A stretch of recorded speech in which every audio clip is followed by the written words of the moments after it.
आकाशने नुकतंच शिक्षण पूर्ण केलं आणि त्याला कॉलेजच्याच कॅम्पसमधून MNC कंपनीमध्ये नोकरी सुद्धा मिळाली. रोजचं धकाधकीचं आयुष्य सुरू झालं. त्याच्या ऑफिसच्या मार्गावर पारिजातकाचं एक झाड होतं, ज्याच्या फुलांचा सुगंध त्याला रोज ऑफिसला जाता येता यायचा. त्याच्या मनातली सगळी चिंता त्या सुगंधानं हरपून जायची. एक दिवस त्यानं ठरवलं की आज आपण झाडाखाली थोडा वेळ बसायचं. त्या दिवशी दिवसभर काम केल्यावर संध्याकाळी घरी जायला निघाला असताना तो त्या झाडापाशी थांबला व निवांत फुलांचा सुगंध घेण्यात हरवून गेला. त्याच्या मनातील सर्व चिंता, दिवसभराचा थकवा, सर्व काही तो विसरून गेला. त्याला कळलंच नाही त्याचा 1 तास कसा निघून गेला. त्या दिवसानंतर रोजच त्या झाडाखाली बसणे, फुलांचा सुगंध घेणे व सोबतच मावळत्या सूर्याच्या दर्शनाचा आनंद घेणे हा त्याचा परिपाठ सुरू झाला. फुलांचा सुगंध हा किती मनमोहक व मनाला आनंद देणारा असतो याची जाणीव त्याला प्रथमच त्या झाडामुळे झाली. झाडाजवळच एक साधं छोटंसं घर होतं. त्या घरात सुनैना नावाची एक मुलगी राहायची. तिला रोज आकाशला पारिजातकाच्या झाडाखाली शांतपणे बसलेला बघण्याची सवय झाली होती. त्याचं झाडाखाली बसणं आणि फुलांचा सुगंध घेणं, आभाळाकडे बघत बसणं हे सुनैनाला आकर्षित करायचं.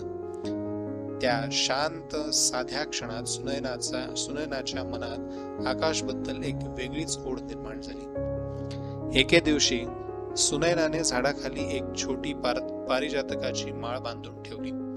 आकाश झाडाजवळ बसायला आला तेव्हा त्याला ती माळ दिसली. त्यानं ती माळ हातात घेतली व चौफेर नजर फिरवली तेव्हा त्याला जवळच्या घरातून चोरून आपल्याकडे बघणारी एक आकृती दिसली. त्याने काहीही न करता आपला दिनक्रम चालू ठेवला. परत दुसऱ्या दिवशी त्याच्यासोबत तसंच घडलं. परत त्याला ती माळ तिथे दिसली व ती लपून पाहणारी आकृती देखील त्याला दिसली. त्याने ती माळ हातात घेतली व तो त्या घराच्या दिशेने चालू लागला. त्याने बाहेरून आवाज दिला असता सुनैना बाहेर आली. तिच्याकडे बघताच आकाशला काय बोलावे हेच कळेना. तिचे ते काळेभोर केस, सरळ नाक, कमळासारखे ते डोळे, तिचे रूप पाहून तो स्तब्ध झाला. तेवढ्यात सुनैना बोलली, आपण कोण? व त्या प्रश्नाने तो जरा भानावर आला व आपला परिचय देऊन त्याने तिला माळीबद्दल विचारले. त्यावर सुनैना म्हणाली, मघा आईने फुले तोडून आणली, कदाचित तेव्हा ती माळ तिथे पडली असावी. आकाशने तिला ती माळ परत केली व तो पुन्हा त्या झाडाकडे यायला निघाला. पुन्हा दुसऱ्या दिवशी त्याला फुलांची माळ त्या झाडाखाली दिसली व त्या घरातून चोरून त्याच्याकडे बघणारी सुनैनाची नजर पण त्याला दिसली व त्याच्या चेहऱ्यावर एक छान हसून उमटलं. आता रोजचं हे असं घडायला सुरुवात झाली.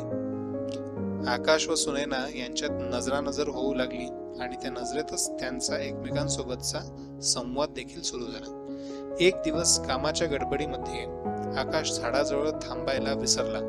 सुनैना त्याची वाट पाहत राहिली पण तो आलाच नाही. तिचं मन निराश झालं. असं सलग 3 दिवस झाला आणि ती आकाशबद्दल बेचैन होऊन विचार करू लागली. तिच्या मनात प्रश्नांनी थैमान घालायला सुरुवात केली. तो कुठे असेल? तो काय करत असेल? तो परत येणार की नाही? त्याला काही झालं की नाही? अशा असंख्य प्रश्नांनी तिच्या मनात गर्दी केली. शेवटी न राहून तिने त्याला शोधायचं ठरवलं. ती गडबडीने घरातून बाहेर पडली. आकाशला नेमकं कुठे शोधायचं हे माहीत नसताना देखील तिने रस्ता धरला. ती त्या पारिजातकाच्या झाडाजवळ पोहोचते न पोहोचते तिला रस्त्यातून समोर येणारा आकाश दिसला. ती धावतच त्याच्याजवळ गेली.